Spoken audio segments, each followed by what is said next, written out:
So my uncle's up here visiting and I noticed he had a case of the foggy headlights. I said, hey uncle, let me be a good family member and fix those headlights for you. Anyways, in this video, I'm going to show you how I go about restoring headlights in a more permanent kind of solution. Enough of the small talk, let's jump right into it.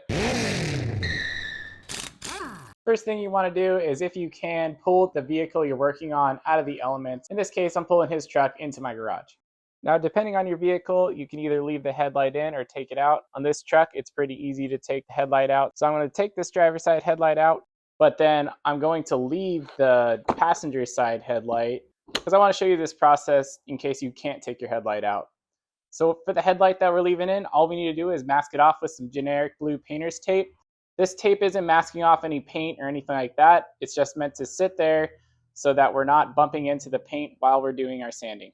All right, so now we got to get rid of all that chips and scratches and haziness. So what we're going to do is we're going to sand it down. Now, if you've never wet sanded anything before, it's a little intimidating. All you got to make sure you're doing is keeping it wet and keep on sanding. If you don't have a spray bottle, you can grab a bowl of water and dunk your sandpaper in it. Just keep everything wet while you're sanding. This prevents your sandpaper from getting all clogged up. And we're going to start sanding both headlights with 400 grit wet.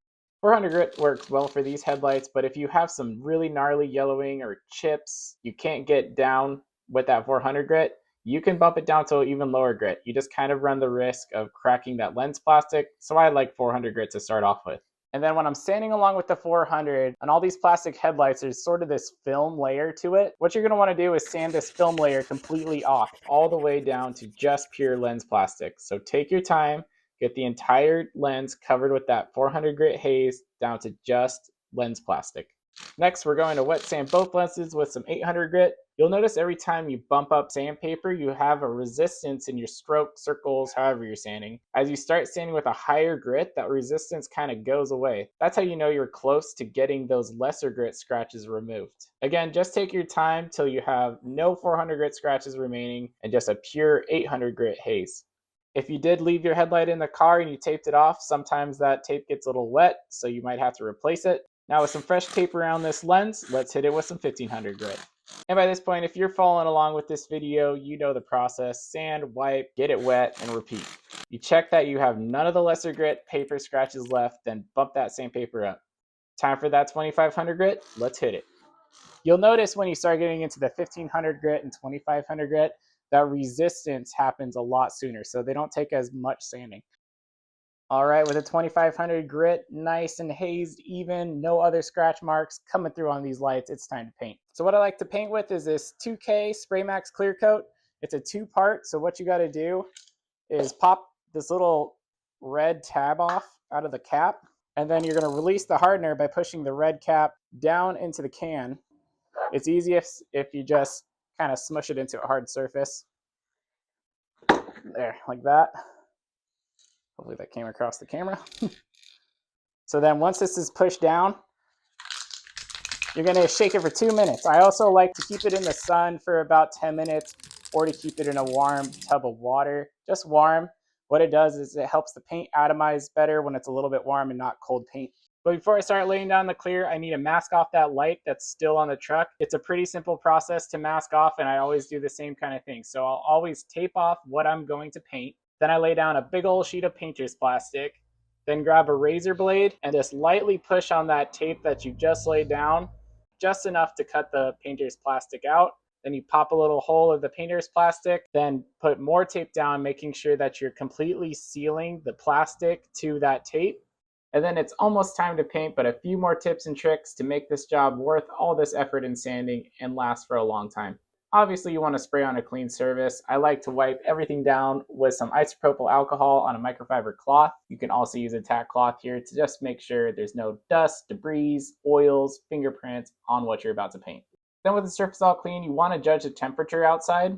Might sound a little funny, but especially with clear coat, when you're spraying in less than like 70 degrees and you just warmed up this can, if you're about to spray it onto a cold lens, what's going to happen is that warm clear coat hits the cold lens and then causes all these little micro bubbles, which is an effect called blushing. So what I did is I warmed up the lens with my heat gun. If you don't have a heat gun, you can use a hair dryer. You just want to make sure that that surface that you're spraying onto is a warm temperature, just like the paint that's coming out of your can. And then the last thing I do when spraying with the can is spray horizontally, not vertically. The paint comes out of the can way better that way and you get less spittle. I prop that light I removed up to get that horizontal spray, shake that can for a couple of minutes, and now for the fun part, time to spray. So for this clear coat, I'm going to lay down one light coat, which acts as a tack layer, then follow that by 3 medium coats. All my passes have about a 50% overlap, and I'm spacing each coat 10 minutes. Then when you're laying down those medium coats, you really want to see it start to get wet. If you're going too fast, it's going to look orange peely. You want to see a nice even wetness coming across. And then because this is a 2-par paint, you really only need to let it cure for about 4 hours. I went ahead and let it dry overnight. But then all that's left is removing that wrapping, install that headlight you took out, if you took it out, back in, and that was the whole video. And as Uncle Ken would say, like glass, doggy. That's right, this light is looking like glass, and I'm super proud of it. Hope Uncle Ken liked it. Hey, if this video helped you out, or if you have like family and friends with foggy headlights, go fix their headlights for them. You know how to do it now. Or show them this video.